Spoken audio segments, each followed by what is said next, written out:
Olá, meu amigo e minha amiga. Aqui quem vos fala é Antônio Sanches, diretamente do NEAF. Nesse nosso vídeo, nós vamos falar sobre a nossa querida tutela provisória. Nós vamos inaugurar esse tema da tutela provisória, que causa muito medo a muitos candidatos, mas você vai verificar que, na verdade, é tranquilo. Primeira coisa, tutela provisória. O que ela é? Provisória. A tutela provisória, ela não é definitiva. Ela pode cair. O juiz dá uma tutela provisória e ele pode revogar essa tutela provisória se os elementos que fizeram conceder essa tutela provisória deixarem de existir. Então essa é a nossa primeira consideração. E o Código vai falar da tutela provisória lá a partir do artigo 294, e é muito simples, na verdade, é muito tranquilo. Você vai verificar que a tutela provisória ela pode ser de urgência ou de evidência. A tutela provisória de urgência, ela pode ser cautelar ou antecipada. A tutela de urgência precisa de urgência. A tutela da evidência não precisa de urgência. A tutela da evidência só precisa evidência. Okay? Então, o que você precisa na tutela de urgência? Você precisa de dois requisitos, fumus boniuris e periculum in mora. O fumus boniuris é a aparência do bom direito, que é a probabilidade de sucesso, de razão naquilo que a pessoa está falando, e o risco ao resultado útil do processo ou perigo de dano, que é o fumus boniuris, que é o periculum in mora. Já na tutela da evidência, você só precisa da evidência, significa que aquilo que se pede evidentemente tem razão. E as hipóteses de evidência estão lá no artigo 311, que você vai ver num outro vídeo. Esse vídeo a gente vai fazer somente essa introdução a respeito da tutela provisória. Como você está vendo aí, a tutela provisória pode ser de urgência ou da evidência, e a tutela provisória de urgência, ela pode ser cautelar ou antecipada. Tanto a cautelar como a antecipada, elas podem ser concedidas em caráter antecedente ou incidental. O que é uma tutela de urgência antecedente? É aquela que antecede a discussão do processo principal. Então você primeiro pede a liminar, primeiro pede a tutela de urgência. Não interessa se é antecipado ou cautelar, você primeiro pede a tutela de urgência. Estancado o sangramento, resolvida a urgência, aí sim você passa efetivamente para discussão do direito principal.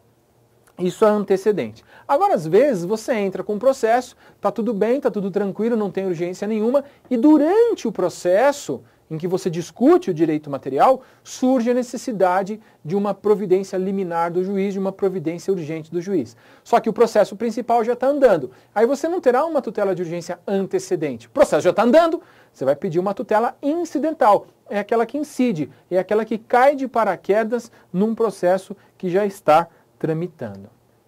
A tutela provisória requerida em caráter incidental, então imagina, o processo está correndo, surge a urgência, você pede uma tutela provisória de urgência para o juiz. Ela independe do pagamento de custas. Você não vai precisar pagar custas processuais para esse pedido de tutela provisória incidental, tutela de urgência incidental, porque as custas você já pagou quando você ajuizou a ação, por isso que o processo está correndo. Como a gente já viu, a tutela provisória, ela é provisória, quer dizer, ela conserva a eficácia durante o processo, mas ela pode ser revogada ou modificada a qualquer tempo. Quando que o juiz vai modificar ou revogar a tutela provisória? Quando deixarem de existir os requisitos que levaram o juiz a conceder essa tutela provisória. Ou, às vezes, os requisitos permanecem, mas a necessidade da tutela mudou, então ele pode modificar a tutela deferida. Parágrafo único. Salvo decisão judicial em contrário, a tutela provisória conserva eficácia durante o período de suspensão do processo.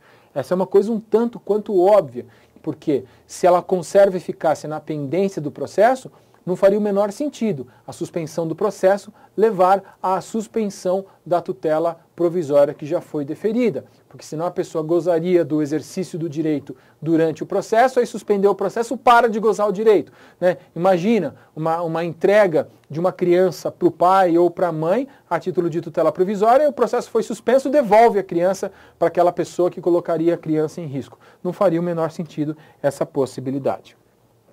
O 297. O juiz poderá determinar as medidas que considerar adequadas para a efetivação da tutela provisória. Okay? Então, não existe mais um rolzinho fechado do que o juiz pode fazer. O que for necessário praticar, o juiz pode praticar para o exercício, para a efetivação dessa tutela provisória, mas é óbvio, a tutela provisória é provisória. Se a tutela é provisória, você vai usar as regrinhas do cumprimento provisório da sentença, o parágrafo único. A efetivação da tutela provisória observará as normas referentes ao cumprimento provisório da sentença no que couber.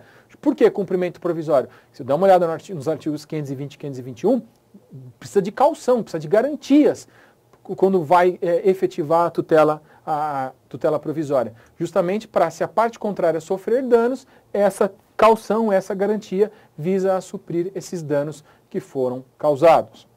Artigo 298. Na decisão que conceder a tutela provisória, que negar a tutela provisória, que modificar ou que revogar a tutela provisória, o juiz motivará o seu convencimento de modo claro e preciso. Na verdade, isso é um mandamento constitucional. Nem precisaria haver esse artigo 298, porque o próprio artigo 93, inciso 9, o inciso 11 lá da Constituição, que é o mesmo que trata do princípio da publicidade, da motivação, não lembro agora se é o 11 ou o 9 do artigo 97 da Constituição, ele fala que todas as decisões devem ser motivadas. E o Código, na verdade, então só vai repetir o que o artigo 93 da Constituição estabelece. A tutela provisória, ela vai ser requerida a quem? Ao juiz da causa. Ela vai ser requerida ao juiz da causa quando for antecedente e ao juízo competente para conhecer do pedido principal quando for antecedente. Então imagina o seguinte, não tem processo tramitando. Se não tem processo tramitando, você vai ter que primeiro pedir a tutela provisória. E aí você pede a tutela provisória para quem? Para o juízo competente para conhecer da demanda principal, porque não tem processo nenhum. Agora, se o processo já está correndo, é o juiz da causa. É o juiz que já está julgando a causa, você pede para ele mesmo a tutela provisória. Ressalvada disposição especial na ação de competência originária do tribunal e nos recursos, a tutela provisória será requerida ao órgão jurisdicional competente para apreciar o mérito. Que negócio é esse? Que troço é esse? O que é competência originária do tribunal? Competência originária do tribunal são aqueles processos que são ajuizados diretamente no tribunal. E nos recursos, o recurso está tramitando no tribunal também.